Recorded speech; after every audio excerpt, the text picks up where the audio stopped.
Well, another week, and Austin is at the top of yet another national list. Forbes magazine listed Austin as the country's fastest growing city for the fourth year in a row.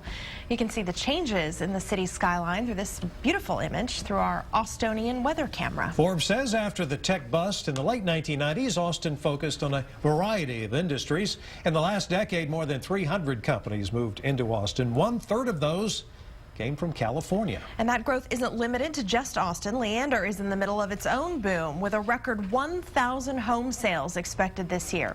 As KXAN's Ignacio Garcia explains, the growth brings challenges some communities outside of Austin know all too well. Francisco loves playing with his son at Bledsoe Park in Leander every chance he gets. The reason I like it here is that it's quiet. There's not a lot of violence. It's also a nice place to raise my children and my family. But at the rate Leander is growing, this small town feel could be disappearing fast. City manager Kent Cagle says they've been watching this boom coming for years. Well, it puts lots of pressure on us all. We planned for it, we've expected it, but it's still difficult. We're seeing lots of interest in land around the tollway, 183, 183A area. One development in West Leander alone has room for 3,000 homes.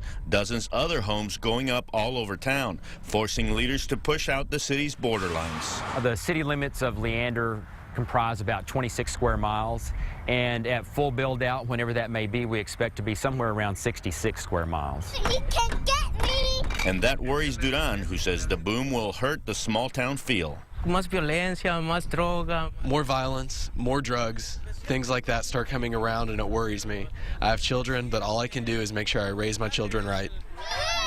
In Leander, Ignacio Garcia, KXAN News. Well, dozens of condos, apartments, and townhomes are also going up, and a new elementary school will open next year, a new high school set to open in 2016.